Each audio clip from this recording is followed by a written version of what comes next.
आप देख रहे हैं प्रोग्राम 10 तक रेहान तारिक के साथ। आज जिन स्टोरीज पर देंगे दस्तक उनमें शामिल है भारत और अमेरिका के दरमियान दिफाई मुआहिदा पाकिस्तान के लिए कितना अहम, कौमी डायलॉग, ऑपोजिशन के पास क्या ऑप्शन है, तब्दीली है या परियों की कहानी, अवाम कहानियों से मुतमईन क्यों नहीं, पाकिस्तान के तोहफे आम पाकिस्तानी खरीद क्यों नहीं कर सकते। अस्सलाम वालेकुम, मैं हूं रेहान तारिक और आप देख रहे हैं 10 तक। गुज़श्ता रोज नई दिल्ली में भारत और अमेरिका के माबैन वजारती सतह की मीटिंग में दोनों ममालिक के दरमियान कई मुआहिदों पर दस्तखत हुए हैं, जिनमें से सबसे अहम और पाकिस्तान के लिए खतरनाक तरीन मुआहिदा basic exchange and cooperation agreement यानी BECP शामिल है। BEC के तहत दोनों ममालिक एक दूसरे के साथ हसास सैटेलाइट डेटा, जदीद तरीन फौजी टेक्नोलॉजी, लॉजिस्टिक्स और जोग्राफियाई नक्शों को शेयर कर सकेंगे। BEC मुआहिदे पर इंडिया की जानिब से एडिशनल सेक्रेटरी जिवेश नंदन ने हैदराबाद हाउस में दस्तखत किए। इस इजलास में दोनों ममालिक के वज़राए खारजा माइक पोम्पियो और SJ शंकर के अलावा वज़राए दिफा मार्क एस्पर और राजनाथ सिंह भी मौजूद थे। इस मुलाकात के बाद अमरीकी वज़ीर दिफा एस्पर ने कहा है कि ये दिफाई मुआहिदे दोनों ममालिक के मुश्तरक और मफादात पर मबनी है। इस मुआहिदे के चंद नकात आपके सामने रखते हैं कि इस मुआहिदे के तहत होने क्या जा रहा है। मुआहिदे के तहत दोनों ममालिक के माबैन फौजी ताल्लुकात को मजीद मुस्तहकम करने में मदद मिलेगी, जबकि इंडिया को खित्ते के किसी भी मुल्क के तैयारों की नकलो हरकत और उनकी परवाजों के रास्ते के बारे में सही मालूमात हासिल होंगी। BEC मुआहिदे के मुताबिक अमेरिका इंडिया के साथ जमीन पर फजाई तैयारों और टैंकों के रास्तों और सरगर्मियों का सुराग लगाने की सही मालूमात शेयर करेगा। इन मालूमात की बुनियाद पर इंडिया जवाबी कार्रवाई कर सकता है। इसके साथ ही मिसाइलों और मुसल्लह ड्रोन्स को दुरुस्त अंदाज में निशाना बनाने में भी मदद मिलेगी।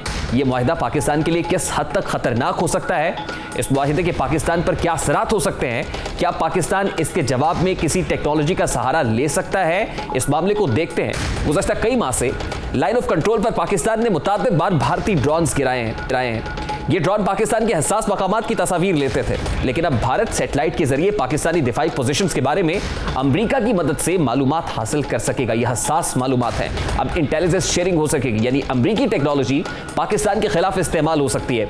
अब सवाल तो ये उठता है कि क्या पाकिस्तान अमेरिका से इस मुआहिदे पर एहतजाज कर सकता है? अमेरिका दिफाई मैदान में भारत से ताउन क्यों कर रहा है? यकीनन खित्ते में उसके बहुत सारे जुड़े हुए हैं जिनका हुसूल भारत के साथ इस स्ट्रेटेजिक मुआहिदे के साथ जुड़ा हुआ है। अब एक जानिब भारत पाकिस्तान के खिलाफ साजिशें तैयार कर रहा है, पाकिस्तान को अदम इस्तेहकाम का शिकार करने के लिए नए नए तरीके इख्तियार कर रहा है, तो दूसरी जानिब पाकिस्तान के मुंतखब नुमाइंदे अजब राग अलाप रहे हैं। कौमी असम्बली का इजलास डेप्यूटी स्पीकर कासिम सूरी की सरबराही में हुआ, जिसके आगाज पर कोरम की निशानदेही की गई। अब आपको दूसरा मंजर दिखाते हैं कि एक तरफ भारत क्या कर रहा है अमेरिका के साथ मिलकर, दूसरी तरफ हम क्या कर रहे हैं। आज के इजलास में कुछ देर रुकने के बाद दोबारा से इजलास को शुरू किया गया। तातुल का शिकार हुआ, कोरम पूरा ना होने की वजह से हॉल्ट हुआ, जिसके बाद दोबारा शुरू हुआ और दौरान इजलास पीपल्स पार्टी के आका रफीउल्लाह ने नुक्ता एतराज पर बोलने की कोशिश की, जिस पर डेप्यूटी स्पीकर कासिम सूरी ने उन्हें माइक देने से इनकार कर दिया, जिस पर आका रफी ने एहतजाज किया। आगा रफी के एहतजाज पर डेप्यूटी स्पीकर कासिम सूरी की उनसे तल्ख कलामी हो गई, जिस पर कासिम सूरी ने कहा कि मैं आपको वार्निंग दे रहा हूं, आपको ऐवान से निकाल दूंगा, आप आराम से बैठें। यही नहीं बल्कि हुकूमती वजीर मुराद सईद आज ऐवान में PDM के खिलाफ एक करारदाद लेकर आ गए। साथ ही उन्होंने इल्जाम आयद किया कि ऑपोजिशन जमातें NRO मांग रही हैं। मुराद सईद के जवाब में साबिक वजीर आजम राजा परवेज अशरफ भी मैदान में आए। उन्होंने मुतालबा किया कि हुकूमती वज़रा NRO के इल्जामात लगाने की बजाय उन अफराद का नाम बताएं जिन्होंने NRO मांगा है। इस हवाले से दोनों में कैसी तकरार देखी गई, जरा उसकी एक झलक आपके सामने रखता है। मैं इनको बताना चाहता हूं स्पीकर साहब, इनका मसला ये NRO है, हमने इसको तरदीद की थी। मैं आज फिर इनके सामने पढ़ता हूं कि जितनी कोशिश करनी है करो, ये NRO आपको नहीं मिलेगा। ना पढ़ें, बिल्कुल आपको ये NRO नहीं मिलेगा। इजाजत नहीं देता कि आप कागज फाड़ के फेंके। स्पीकर साहब, ये NRO इन्होंने मांगा था, ये इस ऐवान की पाकिस्तानी कौम की तौहीन है, हम ये इनको नहीं देंगे। आप पाकिस्तान के खिलाफ साजिशों का हिस्सा ना बने। मैं फिर बता दूं स्पीकर साहब, इनकी इतनी औकात नहीं है जो लंदन बैठा हुआ है, वो खुद करप्ट चोर सर्टिफाइड साबित हो के वहां पे बैठा हुआ है। स्पीकर साहब, अदालतों ने उसको सर्टिफाइड ना एहल, सादिक और अमीन ने ये डिक्लेयर किया है, मतलब झूठा है और करप्ट है। खुदा का खौफ करो। सही जी, शुक्रिया। जुमा 8 दिन हुए, पहली दफा आप लोग हुकूमत में आए हैं, जो आपसे, और ये मेरा ख्याल है 2 दफा ये आए हैं। नहीं, ये 2 दफा आए हुकूमत में। पहली दफा और आखिरी दफा, 2 दफा। अगर पीडीएम ने आपको हवास बाख्ता कर दिया है तो यहां कम से कम आपको सब्र और तहम्मुल के साथ बैठना होगा। अब आपसे कोई एनआरओ अगर मांग रहा है और उसका नाम आपने जरूर बताना है। अब यही नहीं है बल्कि कौमी असम्बली के इजलास में गर्मा गर्मी भारी इल्जामात की शक्ल इख्तियार कर गई। ऑपोजिशन रहनुमाओं ने हुकूमत पर भारत नवाज होने का इल्जाम आयद किया। ऑपोजिशन ने इल्जाम आयद किया कि वजीर आजम ने नरेंद्र मोदी की इलेक्शन कैंपेन चलाई।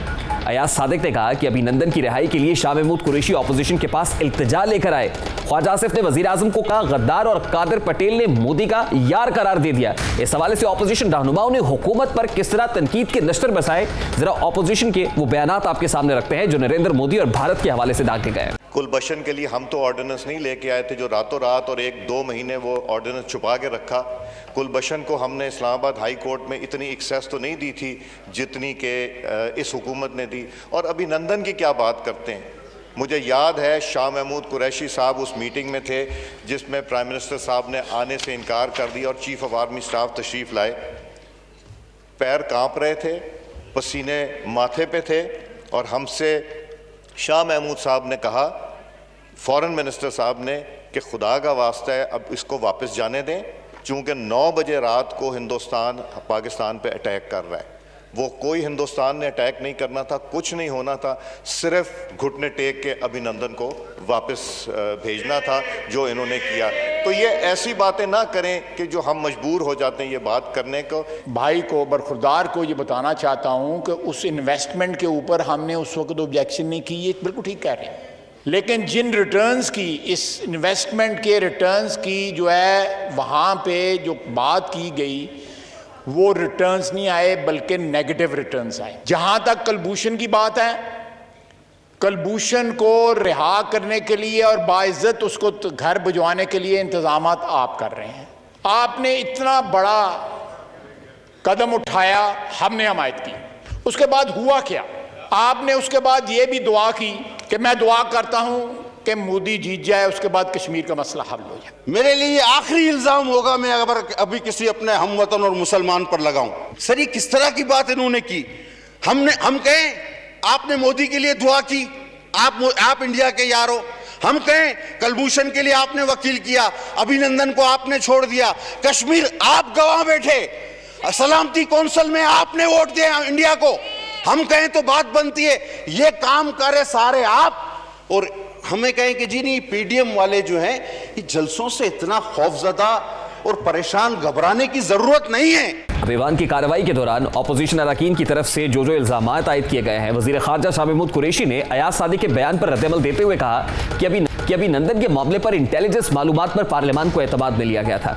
इंटेलिजेंस मालूमात में अभिनंदन का जिक्र नहीं था। ये लोग कुलभूषण के मामले पर भी लोगों को गुमराह कर रहे हैं। उन्होंने कहा कि हम भारत को मौका नहीं देना चाहते कि वो पाकिस्तान को दोबारा आईसीजे में लेकर जाए। ऑपोजिशन के लोग कंफ्यूजन का शिकार हैं जिसकी वजह से ऐसी गुफ्तगू कर रहे हैं। जबकि ईवान में खिताब करते हुए अली मोहम्मद खान ने इन तमाम बात का जवाब देने से गुरेज किया। वो क्या कह रहे थे उसकी एक झलक भी देख लीजिए। कि जब वो मीटिंग हुई तो इत्तेफाक से मैं भी उस मीटिंग में मौजूद था। उसमें मोहतरम अपोजिशन लीडर जनाब शहबाज शरीफ साहब भी मौजूद थे और उसमें साबिक सदर जनाब आसिफ अली जरदारी साहब भी तशरीफ़ फरमा थे और chief of the army staff सिपा सालार ने आके वहाँ ब्रीफिंग दी और ये इशू वहाँ डिस्कस हुआ, ये जो पायलट का था अभिनंदन का।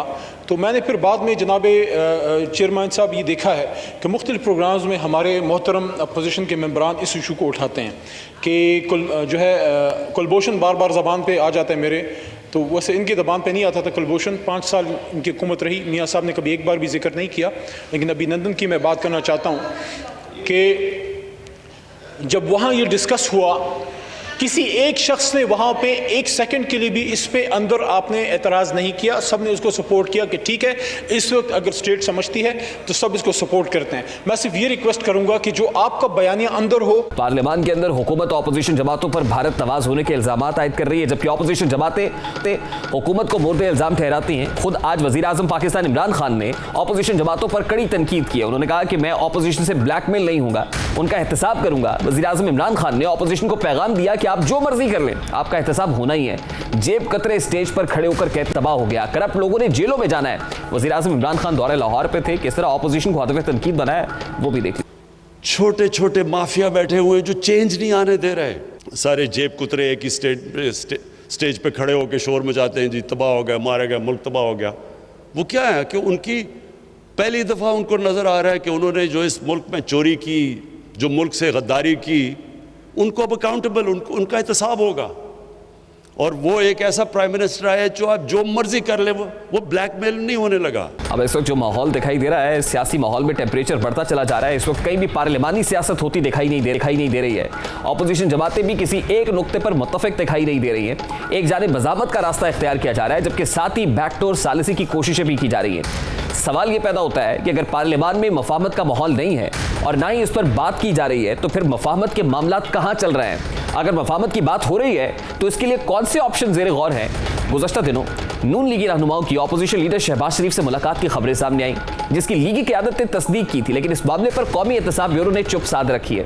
नैब कानून के तहत ब्यूरो में मुलजिम से मिलने की इजाज़त सिर्फ उन अफराद को होती है जिनके पास अदालती हुक्म हो या फिर उनके पास चेयरमैन नैब का खुसूसी इजाज़तनामा मौजूद हो। लेकिन किसी भी लीगी ओहदेदार के पास ना तो अदालती हुक्म था और ना ही चेयरमैन नैब का खुसूसी इजाज़तनामा था। फिर ये मुलाकात किसकी मर्जी से और कैसे हुई, इसका जवाब गुज़श्ता रोज़ खुद ख्वाजा आसिफ मीर के प्रोग्राम में गुफ्तगू के दौरान दिया। वो क्या कह रहे थे, सीनियर साफ़ी हामिद मीर के सवालात के जवाब देते हुए ख्वाजा आसिफ इस मामले पर क्या कह रहे थे, उसकी एक झलक भी आपको दिखाते हैं। ये बताएं कि उस मुलाकात के लिए आपके साथ कांटेक्ट किसने किया था? हमारे मुझे फोन जो है मियां शहबाज शरीफ के ऑफिस से आया था। उनका जो स्टाफ अफसर है उन्होंने कॉल की और वही लेके गया, वही आपको लेके गए। अच्छा, लाहौर में उसकी मुलाकात के बाद ये भी तय पाया कि 2-3 दिन के बाद जो है फिर मुलाकात लाहौर में, ताकि मियां साहब कोई बाहर के हालात जो है शहबाज साहब को वो आगाही होती है। ठीक है, लाहौर में जिस जगह से आप एहसन इकबाल साहब और राना तनवीर साहब रवाना हुए मुलाकात के लिए, वहां पे सरदार अय्याज सादिक, ख्वाजा साद रफीक और कुछ और लोग भी मौजूद थे? जी बिल्कुल मौजूद। और उनको भी पता था आप किधर जा रहे हैं? जी बिल्कुल पता। तो फिर ये कोई सीक्रेट मीटिंग तो नहीं थी? ना जी, कोई सीक्रेट मीटिंग नहीं। अच्छा, उसके बाद पता होता है कि ये ए रौला पहना, मैं उसलिए दवाई पा छड़ता है। अच्छा, उसके बाद जब आप वहां पहुंच गए तो ये क्या दुरुस्त है कि आप में से किसी ने अपना फोन दिया शहबाज शरीफ साहब को? देखिए, डीजी साहब की मौजूदगी में सारा कुछ, डीजी नैब लाहौर वो जनाब बैठे हुए थे बाहर। अच्छा, थ्रू आउट बैठ रहे हैं। अच्छा, और 1 मिनट के लिए भी जो है ना उन्होंने वो कमरा जो है ना नहीं छोड़ा। फोन दिया शहबाज शरीफ साहब? जी, शहबाज साहब ने। उन्होंने किस किस से बात की? उन्होंने अपनी फैमिली से बात की, बच्चों से बात की, अपनी अहलिया से, अपने बच्चों से, ग्रैंड चिल्ड्रन से। किसी और बंदे से बात ही नहीं हुई? किसी और बंदे से बात नहीं हुई। तो फिर तुसी फंस क्यों जाते हो ख्वाजा साहब? तुसी लोग पसंद है और अब इस तमाम तर सियासी मंजरनामे में दूसरी जानिब मुस्लिम लीग की नायब सदर मरियम नवाज ने जाती उम्रा में पार्टी रहनुमाओं से राब्ते तेज कर दिए हैं। पीडीएम के 3 जलसों के बाद उनका फोकस अब लॉन्ग मार्च और दीगर जलसों पर है। मरियम नवाज ने आज भी पार्टी रहनुमाओं से मुलाकात की, जिसमें लॉन्ग मार्च की तैयारियों और दीगर मामलात का जायजा लिया है। सवाल फिर वही है कि ऑपोजिशन मज़ामत के साथ साथ बैकडोर मफाहमत का रास्ता भी इख्तियार कर रही है, लेकिन पार्लियामान में पगड़ियां उछाली जा रही हैं, सड़कों पर इल्जामात की सियासत जारी है, टीवी टॉक शोज पर भी सियासी गर्मा गर्मी है। बज़ाहिर कई भी मुज़ाकरात और कौमी डायलॉग, नेशनल डायलॉग के आसार दिखाई नहीं दे रहे हैं। सवाल तो यह भी उठता है कि कौमी डायलॉग कैसे हो सकता है, इसके लिए राह हमवार कहां, कब, कैसे होगी? इन तमाम तर सवालात का जवाब देने की कोशिश करेंगे। सबसे पहले पाकिस्तान मुस्लिम लीग नून के मरकजी रहनुमा डॉक्टर तारिक फजल चौधरी हमारे साथ मौजूद हैं। बहुत बहुत शुक्रिया डॉक्टर साहब आपके वक्त के लिए। सर, आज असेंबली के फ्लोर पर अयाज सादिक साहब और ख्वाजा आसिफ साहब ने जो स्टेटमेंट दिया है, खासतौर पर अयाज सादिक साहब जो साबिक स्पीकर कौमी असेंबली है, पाकिस्तान मुस्लिम लीग नून के बड़े सीनियर रहनुमा है, वो ये कह रहे हैं कि अभिनंदन को अगर ना छोड़ते तो भारत हमला कर देता। ये हुकूमत ने कहा और हुकूमत ने जैसे घुटने टेके और अपोजिशन को इस पर प्रेशराइज किया कि इस हवाले से एक मुतफ़िका एक कंसेंसस डेवलप होना चाहिए। ये बात असेंबली के फ्लोर पर करना आपको नहीं लगता सर कि ये मुनासिब वक्त नहीं है और मारूजी हालात इसका इजाजत नहीं देता है? मैं चूंकि सारी इससे जो आप बात पूछ रहे हैं इसके सारे कॉन्टेक्स्ट से मैं वाकिफ नहीं हूँ, इसलिए तो मैं इस पर जरा तफसील से तो आपसे बात नहीं कर सकता कि किसने कहा, वहाँ पे क्या बात हुई और किस कॉन्टेक्स्ट में ये बात हुई है।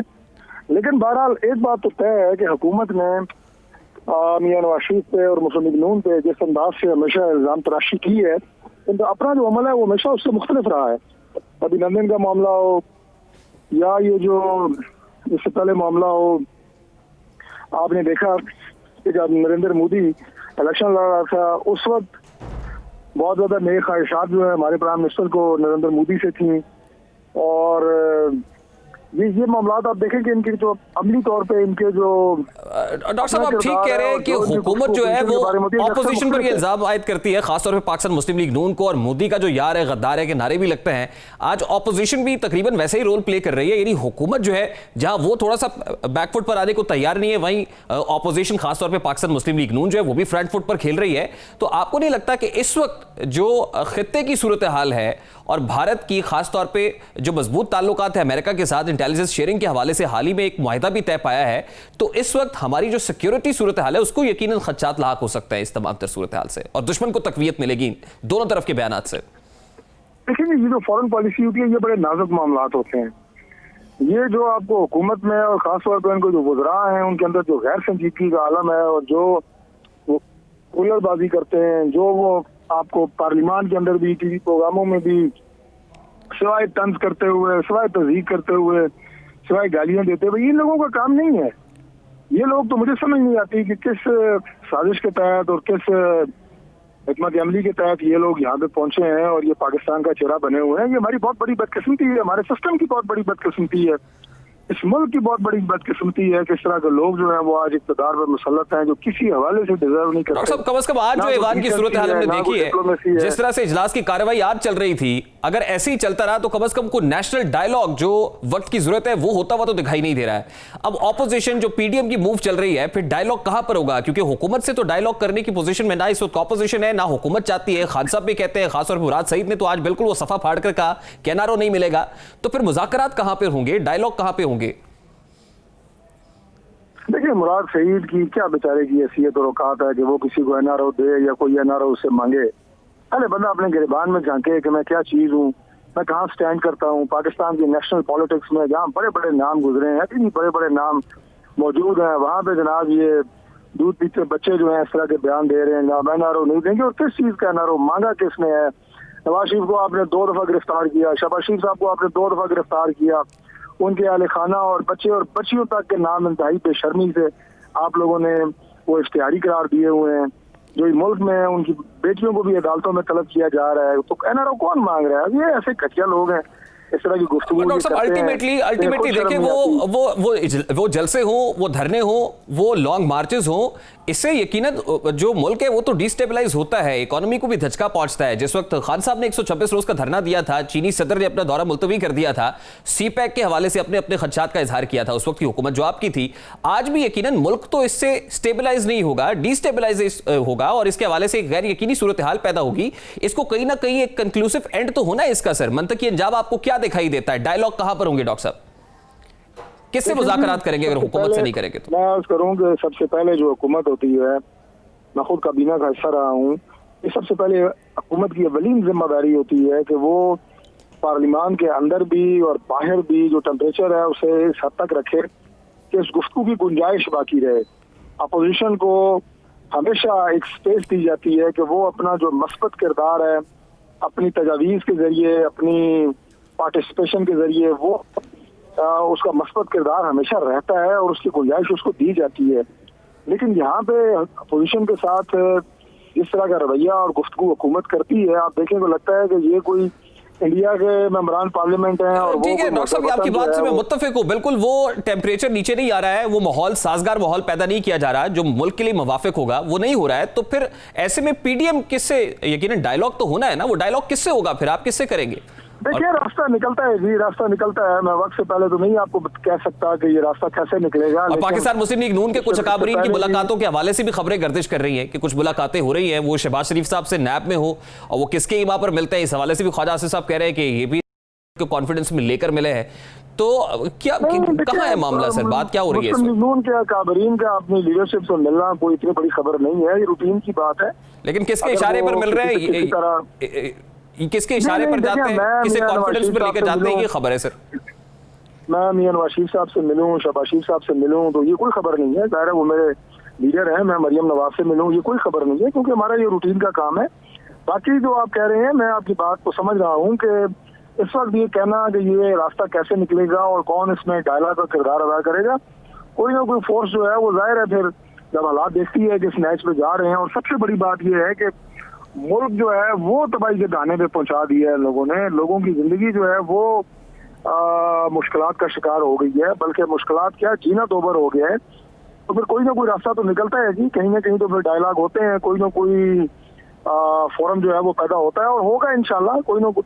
लेकिन मैं ये जरूर कहूंगा कि पीडीएम के फोरम की न सिर्फ ये कोशिश है बल्कि ये होगा भी कि हम आईनी तरीकाकार इख्तियार करेंगे, कोई गैर पार्लिमानी गैर जमहूरी तरीकाकार इख्तियार नहीं किया जाएगा। डॉक्टर साहब देखिए, आप भी सीनियर सियासतदान हैं, आप बता दें कि आपकी नजर और सजेशन क्या है कि किस फोरम पर आपको अपने मसाइल हल होते हुए दिखाई दे रहा है, और राइट फोरम कौन सा है जहां पर अपनी डिमांड्स रखेंगे?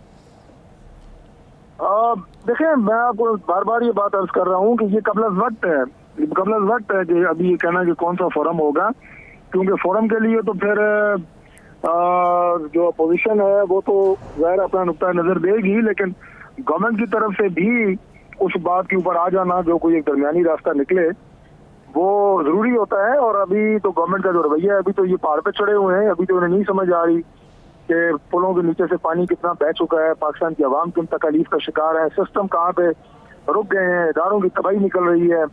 तो जब थोड़ा सा इन्हें शीशा दिखाया जाएगा मुख्तलिफ तरीकाकार से, तो इन्हें समझ आ जाएंगे किसी न किसी जगह पे इंशाल्लाह। और वक्त ज्यादा दूर नहीं है, क्योंकि भी पाकिस्तान के अंदर जो जिन्हें हम कहते हैं कि तमाम इदारे हैं वो मुल्क के हवाले से सेंसिटिव हैं, वो मुल्क को तबाह होता हुआ नहीं देख सकते, वो इस निज़ाम को इस तरह खराब होता हुआ नहीं देख सकते। वो चंद लोगों की खुशहाली के लिए कोई भी कोशिश नहीं करता कि इस मुल्क की इस तरह तबाही निकले, खुदा न खास्ता।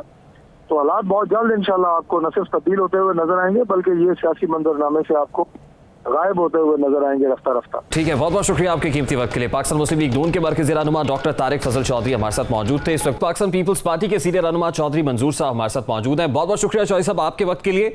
सर, सबसे पहले तो ये बताइएगा कि इससे पहले हुकूमत ऑपोजिशन पर इल्ज़ाम आयद कर रही थी, गद्दार करार दे रही थी, आज ऐवान में ऑपोजिशन ने हुकूमत को गद्दार करार दे दिया। पार्लिमानी सियासत इस वक्त जिस मोड़ पर आन खड़ी हुई है, क्योंकि आप सीजन्ड पॉलिटिशियन हैं, हुजूर इस हादसा वक्त को क्या नाम दिया जाए? देखिए, ये अलमिया है हमारे मुल्क का, हमारी सियासत का, कि दो चीजें पहले दिन से चली हैं और अभी तक चली जा रही है। इससे निकलना पड़ेगा, एक कुफर के फतवे लगाने से निकलना पड़ेगा और एक गद्दारी के सर्टिफिकेट बनने से हमें बाहर आना पड़ेगा।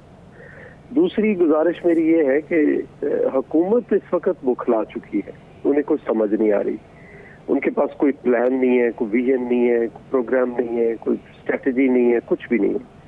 अब इमरान खान साहब ने कहा था कि मैं 1 साल बाद जो कुछ इस मुल्क में होगा उसका मैं जिम्मेदार हूँगा।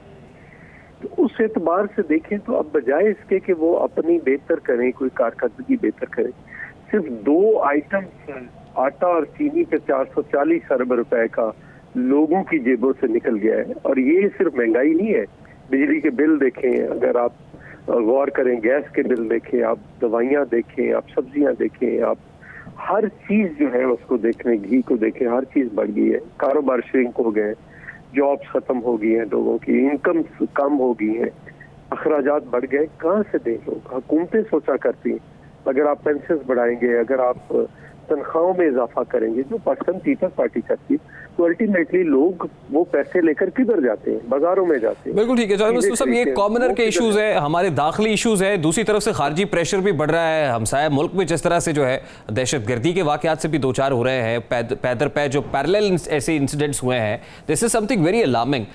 पॉलिटिकल टेम्परेचर जो है वो नीचे नहीं आ पा रहा है सर, वो ईवान के अंदर हो या ईवान से बाहर हो। अगर ये टेम्परेचर यूं ही ऐसे बढ़ता रहेगा, पारा हाई दिखाई देगा, तो फिर हालात आपको किस तरफ जाते हुए दिखाई दे रहे हैं चौधरी मंजूर साहब? देखिए, ये अलमिया है। मैं पहले भी मैंने कहा कि जब हम नए एमएनए बन के गए तो हम बड़े जज्बाती थे, और फिर जब पीपल्स पार्टी की गवर्नमेंट आई तो एक दिन टेम्परेचर बहुत ज्यादा हो गया। तो खुर्शीद शाह साहब ने सबसे कहा कि हुकूमतें लड़ा नहीं करती, जब लड़ती हैं तो नुकसान हुकूमतों का होता है। अब देखिए, सिर्फ 2 जलसों के बाद हम इनको 2 महीने में जहाँ पे लेकर जाना चाहते थे, ये अपनी अकल से, अपनी फहम से, ये 2 महीनों में क्या 2 जलसों में वहां पहुंच गए। कैप्टन सफदर की गिरफ्तारी ने जो क्राइसिस पैदा किया, वो अभी तक उसकी हीट महसूस हो रही है। फिर उसके बाद इन्होंने वहां पे जो कुछ जिस तरह का रवैया जिस तरह आप बिल्कुल ठीक कह रहे हैं सर। ऑपोजिशन में तो इस वक्त ज्यादा सीनियर लोग हैं, जैसे आप फरमा रहे हैं कि इस वक्त हुकूमत में तो बहुत से ऐसे लोग हैं जो पहली बार ऐवान में आए हैं, लेकिन ऑपोजिशन में आज भी देखा है कि 2 साबिक वज़राए आज़म वहाँ पर मौजूद होते हैं, राजा परवेज़ अशरफ साहब वहाँ होते हैं, शाहिद खाकान अब्बासी साहब वहाँ पर होते हैं, यानी ऑपोजिशन के बेंचेस के ऊपर बड़े सीजन्ड पॉलिटिशियंस बैठते हैं। तो ऑपोजिशन की तरफ से आपको नहीं लगता कि जो स्टेटमेंट्स आज ऑपोजिशन ने दिए हैं, ऑपोजिशन को अपनी सीनियरिटी जो है उसका रोल प्ले करना चाहिए और मैसेज जो है वो बड़े पार्लिमानी अंदाज के अंदर जाना चाहिए, ना कि ये कि फिर वो उल्टा हुकूमत को गद्दार कह रहे हैं। लेकिन देखिए आज राजा परवेज अशरफ साहब का मैंने सुना 2-3 बार वो खड़े हुए, वो तो फायर फाइटिंग करते रहे, वो टेम्परेचर को कम करते रहे। लेकिन अगर हुकूमत बार बार देखिए, सिर्फ ये नहीं है, अपोजिशन तो चाहेगी कि टेम्परेचर बढ़े, अपोजिशन तो चाहेगी क्राइसिस पैदा हो, अपोजिशन तो चाहेगी ये सारी बातें करें, ये उनकी विकेट पे आकर खेलें, तो टेम्परेचर उन्हें डाउन कर रहे हैं। उसमें से किसी ने कहा कि आप गद्दार हैं, या जो लफ्ज बोले वो ये कि उन्होंने रखा हुआ है मुराद सईद, उसके अपने महकमे की कारकर्दगी देखें, इस मुल्क की सड़कें देखें, बाकी चीजें देखें, तो वो उसके जवाब में मेरा ख्याल है एहसन इकबाल साहब या किसी ने कहा है कि आपका बाप गद्दार, आप गद्दार हो, इसकी चीजें हो जाती है सब। आखिर इसका अंजाम भी तो ना चौधरी मंजूर साहब, मतलब पीडीएम जो एक मूवमेंट ऑपोजिशन ने शुरू कर रखी है, जलसे हो रहे हैं, इसके बाद आज मरियम बीबी के हाथ रायगढ़ में कोई लॉन्ग मार्च के हवाले से भी मुशावरत हुई है, मतलब इसका एंड कहाँ पर होगा और इख्तितामी तौर पर ये मुज़ाकरात कहाँ पर होंगे सर, और किसके साथ होंगे फिर चौधरी मंजूर साहब? मेरा ख्याल मुज़ाकरात का मरहला गुजर चुका है। आप भी जरा सवाल फ्रेम करते हैं, जरा समझे कि वो मुज़ाकरात का मरहला जो है वो गुजर चुका है। अब किससे मुज़ाकरात हो रहे हैं, किस इशू पे मुज़ाकरात करते हैं? सर देखिए ना, दुनिया की हर जंग का इख्तिताम तो फिर मुज़ाकरात पर ही होता है ना सर। आईनी रोल में सारे इदारे अपने अपने आईनी रोल में वापस चले गए, इसमें क्या गलत हम कह रहे हैं और कब से कह रहे हैं? तो फिर इसका मतलब ये है कि सर जिनसे आप कह रहे हैं उन्हीं से बैठकर मुज़ाकरात होंगे ना। इदारों को अगर कह रहे हैं तो इदारों के साथ बैठा जा सकता है, हुकूमत तो बैठने के मूड में नहीं है सर। नहीं, हम ये कह रहे हैं कि सारे अपने आईनी रोल में वापस चले जाए, और ये हुकूमत तो बैसाखियों पे खड़ी है। जिस दिन सारे अपने आईनी रोल पे वापस चले जाएंगे, ये तो मांगे तांगे की हुकूमत है, अलाइज है, वो पीछे हट जाएंगे, ये गवर्नमेंट गिर जाएगी। आपको लगता है सर ये ऑटोमेटिकली हो जाएगा? जी बिल्कुल हो जाएगा। ये प्रेशर थोड़ा सा और बढ़ने दे देते, ये इतना प्रेशर 3 जलसों का सस्टेन नहीं कर सकते। अगर कोई सारी पार्टियां निकलेंगी तो उसके बाद ये क्या कर लेंगे? लेकिन सर देखिए ना, ऑपोजिशन इस वक्त मजीद प्रेशर बढ़ाना चाह रही है, हुकूमत स्ट्रगल कर रही है, कॉमनर पिस रहा है, महंगाई बढ़ती चली जा रही है, आम आदमी का गुजारा नहीं हो रहा है। एक तरफ से ऑपोजिशन सियासी प्रेशर बढ़ा रही है, दूसरी तरफ से हुकूमत उसको ठीक तरीके से टैकल नहीं कर पा रही है, तो नुकसान तो कॉमनर का हो रहा है ना चौधरी साहब? नहीं, आप गलत फ्रेमिंग कर रहे हैं सर। ऑपोजिशन ने महंगाई की है, किसने महंगाई की है? हुकूमत ने की है ना, वो जिम्मेदार है इस महंगाई की। इस हुकूमत का खात्मा जो है वो महंगाई के खात्मे की तरफ जाएगा ना। आप सही कह रहे हैं, हुकूमत का फोकस बिल्कुल सर महंगाई का खात्मा होना चाहिए ना। ऑपोजिशन, वो कहते हैं ऑपोजिशन भी डिस्ट्रैक्ट करती है। जब ऑपोजिशन की तरफ से कोई स्टेटमेंट आता है, फौरी तौर पर शिबली फराज साहब रिस्पॉन्ड करने के लिए आ जाते हैं, हुकूमती बेंचेस से लोग रिस्पॉन्ड करने के लिए आ जाते हैं, तो शायद हुकूमत डिस्ट्रैक्ट हो जाती है। वो कई कॉमनर के इशूज को रिजॉल्व करना चाहते हैं, लेकिन ऑपोजिशन की मूव को देखते हुए उन्हें काउंटर स्ट्रैटेजी बनाना पड़ती है। वैसे तो शिबली फराज साहब से मेरा बड़ा, उनके वालिद साहब से बड़ा मोहब्बत का रिश्ता था, मैं उनसे बहुत मिले, हम बैठे हैं। काश वो आज जिंदा होते तो एक नज़म जरूर शिबली फराज के खिलाफ लिखते। इनकी क्या बात कर रहे हैं? कोई कभी उन्होंने अकल की, कोई फहम की बात की है? छोड़ देंगे। ठीक है, बहुत बहुत शुक्रिया चौधरी साहब आपकी कीमती वक्त के लिए। मुल्क को इस वक्त एक और चैलेंज दरपेश है। मुल्क में कोरोना वायरस की दूसरी लहर का आगाज हो चुका है, जिसके बाद एनसीओसी ने आज अहम फैसले किए हैं, जिसके मुताबिक रात 10 बजे तक तमाम मार्केट्स, शॉपिंग मॉल्स और शादी हॉल्स बंद करने का फैसला किया गया है। इजलास में कल से अवामी मकामात पर मास्क पहनना लाजमी करार दिया गया और फिर फैसला किया गया है कि हॉटस्पॉट इलाकों में स्मार्ट लॉकडाउन पर अमल दरामद किया जाएगा। अभी कौम एक लॉकडाउन के असरात से बाहर नहीं निकल पाई है कि दोबारा से मुल्क लॉकडाउन की जानिब जा रहा है। इस पर अवाम क्या कहती है, अवाम में किस कदर तशहर पाई जा रही है, अवामी रद्दमल क्या है, उसकी एक झलक आपको दिखाते हैं। लॉकडाउन बेहतर फैसला नहीं है, लेकिन यह है कि ये SOPs को थोड़ा ज़्यादा बढ़ा दें, ताकि जो है गरीब अवाम पहले जो पिस रही है वो मज़ीद ना हो, इसमें पिसे ना। जो बीमारी है ये गवर्नमेंट को भी अब देखना पड़ेगा कि क्या उसको हल क्या है, क्योंकि बेहतर तो यही है कि जैसे है एहतियात करें हम भी और गवर्नमेंट भी एहतियात करे इसके मामले में। जो है गवर्नमेंट की जो चीज़ें हैं उसके ऊपर इनको इम्प्लीमेंट करना चाहिए, उसको फॉलो करना चाहिए। जो महकमा हमारे सेहत वाले लोग हैं तो ये अच्छी बात है। मार्केट देखें, अगर वो इम्प्लीमेंट नहीं कर रहे तो इनमें ताजर हजरात जो उनको ताउन करना चाहिए। कोरोना के केस बढ़ रहे हैं, ठीक है बात, लेकिन जो है इसमें हमें SOP को फॉलो करना चाहिए। मास्क लगाएं, 6 फुट का फासला रखें। मतलब ये हल नहीं है कि लॉकडाउन कर दिया जाए या मार्केटों का एक टाइम बनाया जाए कि इस टाइम तक बंद हो। मेरे ख्याल से लॉकडाउन नहीं लगना चाहिए, लेकिन आवाम को ना SOPs को फॉलो करना चाहिए, मास्क लगाना चाहिए, सोशल डिस्टेंसिंग करनी चाहिए, रखनी चाहिए, और जैसे हुकूमत ने जो SOPs कहा है उसको फॉलो करना चाहिए। अब मुल्क में महंगाई, बेरोजगारी, गुर्बत और दीगर मसाइल तेजी से बढ़ रहे हैं। माजी में वजीर आजम की नज़र में इन मसाइल का हल नया पाकिस्तान था, लेकिन नया पाकिस्तान है क्या, बताएंगे इस ब्रेक के बाद। हमारे साथ रहिए।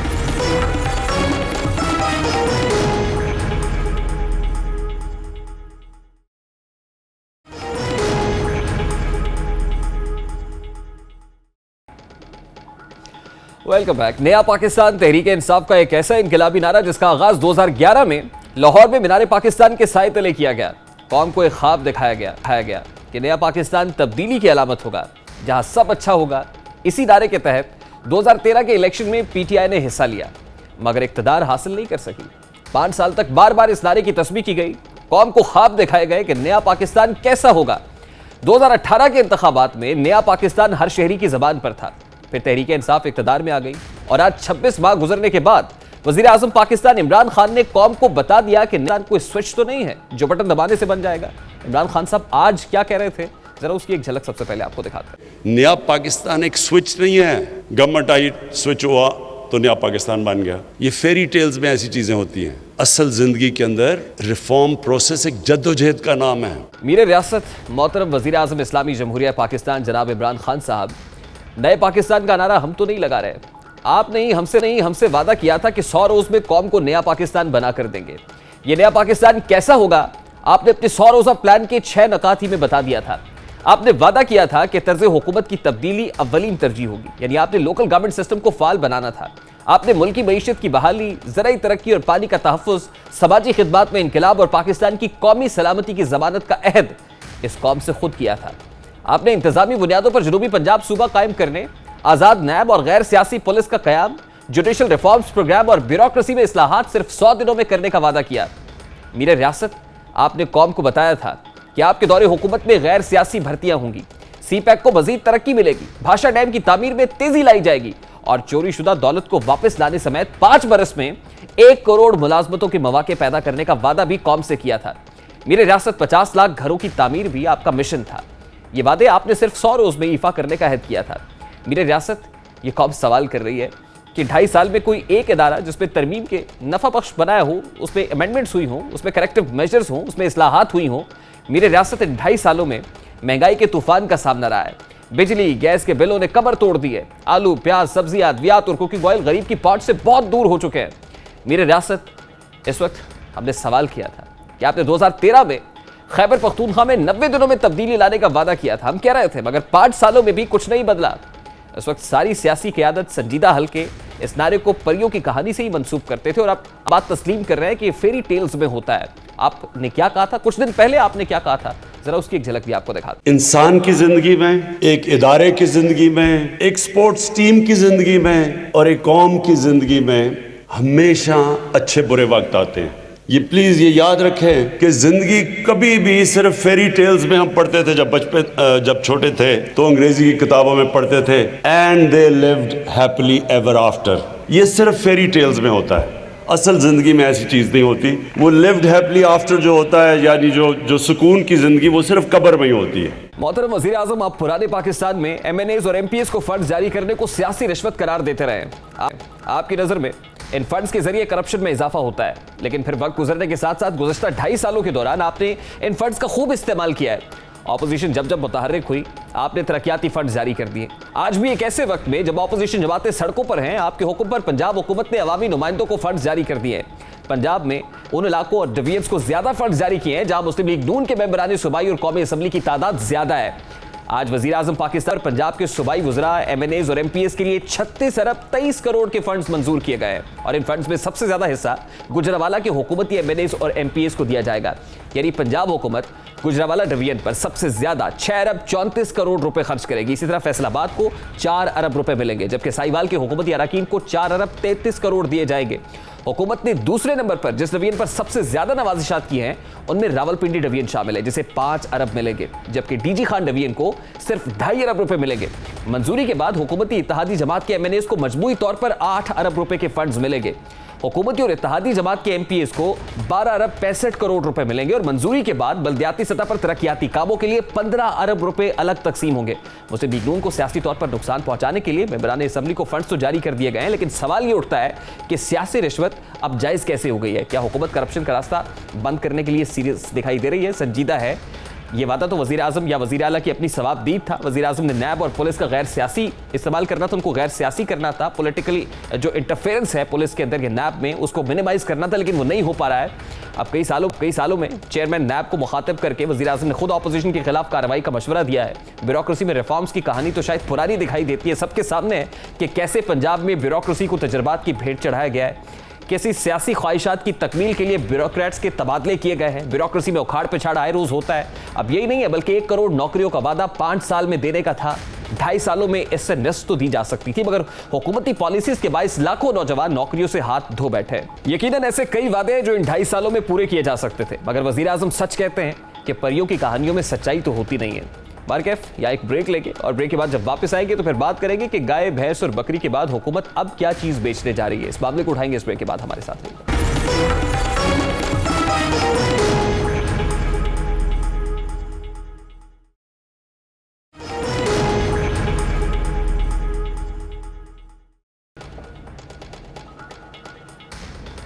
Welcome back. हुकूमत ने वज़ीर आज़म पाकिस्तान और सदर मुमलिकत समेत दीगर वज़रा को बैरून मुल्क दौरों के दौरान मिलने वाले तहाइफ की नीलामी का फैसला किया है। काबीना डिवीजन की जानिब से जारी होने वाले मरासले के मुताबिक सरबराहान मुमलिकत और दीगर वज़रा को मिलने वाले 170 से ज़ायद तहाइफ को बोली के तहत नीलाम किया जाएगा। इन अशिया में मौजूदा हुकूमत के सरबराहान मुमलिकत और वज़रा समेत साबिक़ अदवार के हुकूमती अराकीन को मिलने वाले तहाइफ भी शामिल हैं। काबीना डिवीजन के नोटिफिकेशन के मुताबिक जो तहाइफ फरोख्त किए जाएंगे उनमें वज़ीर आज़म इमरान खान को सऊदी अरब के वली अहद की जानिब से मिलने वाली सोने की क्लाशनकोफ बंदूक भी शामिल है। इसके अलावा रोलेक्स घड़ियां भी नीलाम की जाएंगी, जबकि वज़ीर ख़ारजा शाह महमूद कुरैशी को भी दौरा सऊदी अरब के दौरान मिलने वाले बेशकीमत तहाइफ जिनकी मालियत 6 मिलियन से ज़ायद की है वो भी शामिल हैं। इनमें रोलेक्स घड़ी, सोने के मोती जड़ी कलम, कफलिंग्स, तस्बीह और सोने की अंगूठी शामिल है। नीलामी के लिए पेश तहाइफ में शामिल एक कीमती घड़ी की कीमत 1 करोड़ 75 लाख है। अब तवक्को की जा रही है कि तोशा खाना की अशिया नीलाम करने से हुकूमत को फ़ायदा होगा, लेकिन माजी का तजर्बा ज़रा बरक्स है। तहरीक इंसाफ की हुकूमत ने इक़्तिदार संभालते ही कौमी किफ़ायत शारी मुहिम का ऐलान किया था, जिसके बाद सितंबर 2018 में भी वज़ीर आज़म दफ्तर के ज़ेरे इस्तेमाल रहने वाली तकरीबन 100 से ज़ायद लग्जरी गाड़ियों की नीलामी की थी। इन गाड़ियों में 28 मर्सिडीज़ और 8 BMW गाड़ियों के अलावा लेक्सस, लैंड क्रूजर्स, इसी तरह पेजेरोस शामिल थी और दूसरे ब्रांड्स की बुलेट प्रूफ गाड़ियां भी इन्हीं गाड़ियों में शामिल थी। ताम हुकूमत को इस नीलामी से कोई खातिर खा फ़ायदा हासिल नहीं हुआ था, क्योंकि इनमें से चंद गाड़ियों की कीमतें मार्केट वैल्यू से बहुत ज़्यादा रखी गई थी और कुछ गाड़ियां बहुत पुराने मॉडल्स की थी। हुकूमत ने सिर्फ गाड़ियों की फरोख्त पर ही अपनी मुहिम खत्म नहीं की थी, बल्कि वज़ीर आज़म हाउस की भैंसें और दीगर जानवर भी नीलाम किए गए थे। किफ़ायत शारी मुहिम के दौरान ही ऐवान सदर में मुशायरा मुनक्किद किया गया, जिस पर लाखों रुपए खर्च हुए। इसी तरह अभी चंद दिन कबल वज़ीर आज़म इमरान खान के करीबी रफ़का वो गाड़ियाँ तोहफे में दी हैं उनको, जो नवाज दौरे हुकूमत में सार्क सरबराहान के लिए खरीदी गई थी। इन्हीं गाड़ियों को लेकर हुकूमती वज़रा मुतअद्दिद बार साबिक़ हुकूमतों को तनकीद का निशाना बनाते रहे हैं। अब सवाल तो ये भी है कि आम आदमी की ज़िंदगी में कोई तब्दीली आ सकेगी या फिर तहरीक इंसाफ यूं ही आम आदमी के मसाइल से नजरें चुराने के लिए ऐसे मंसूबे लाती रहेगी। अब यकीनन इन सवालात के जवाब तो हुकूमत वक्त ही दे सकती है। या एक ब्रेक लेंगे, जिसके बाद बात करेंगे कि सऊदी अरब में कफ़ाला का निज़ाम ख़त्म करने पर गौर क्यों हो रहा है और अगर ये निज़ाम ख़त्म हो जाता है तो इससे फ़वाइद किसको हासिल होंगे। इस पर बात होगी इस ब्रेक के बाद। हमारे साथ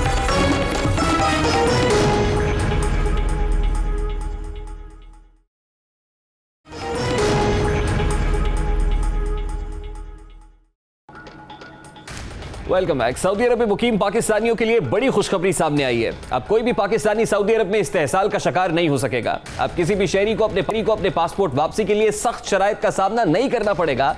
अब पाकिस्तानी मजदूरों को मारपीट, नाजायज पाबंदियों और तनख्वाहों के खौफ से भी आज़ादी मिल जाएगी। अब मजदूर अपनी मर्जी से नई मुलाजमत कर सकेंगे और आज़ादी के साथ अपने मुल्क आ सकेंगे, क्योंकि सऊदी अरब ने कफ़ाला के नाम से मशहूर गैर मुल्की कारकुनान की स्पॉन्सरशिप के निज़ाम को मनसूख करने का फैसला किया है और इसकी जगह मालिक और मुलाजमीन के माबैन एक नया मुआहिदा तश्कील दिया जाएगा।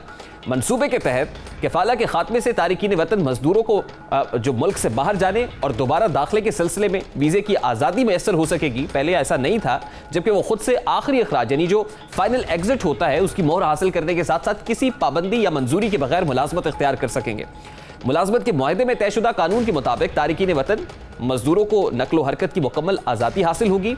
तवक्को की जाती है कि कफालत के निज़ाम के खात्मे से सऊदी लेबर मार्केट में बहुत से फ़वायद हासिल होंगे, जबकि शहरियों की जानिब से तारिकीन वतन मेहनत कशों के माबैन ये मुसाबकत की हिमायत की जाएगी। दूसरा फ़ायदा ये होगा कि जहाँ से कॉम्पिटिशन की फ़ज़ा बनेगी वहाँ ये फ़ायदा भी होगा कि बासलाहियत अफरादी क़ुव्वत के लिए काम करने के माहौल को बेहतर बनाने के अलावा मुख्तलिफ ममालिक से इंतहाई काबिल और बेहतरीन सलाहियत के हामिल तारिकीन वतन को मुलाजमत के लिए राग़िब किया जा सकेगा।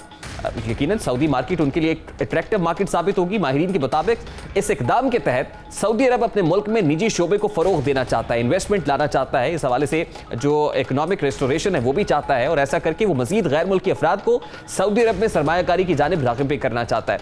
इसके अलावा सऊदी अरब तेल पर अपनी मईशत का इन्हिसार कम करना चाहता है और नए कानून से सऊदी अरब को तो फ़ायदा हासिल हो ही रहा है, मगर अब पाकिस्तानी तारिकीन वतन भी सुख का सांस लेंगे, उन्हें भी काम की आज़ादी मैसर कफील के निज़ाम से छुटकारा मिल सकेगा। ये तो था आज का दस्तक। आपसे मुलाकात होगी इंशाअल्लाह कल। अपना रखिएगा ख्याल। अल्लाह हाफ़िज़।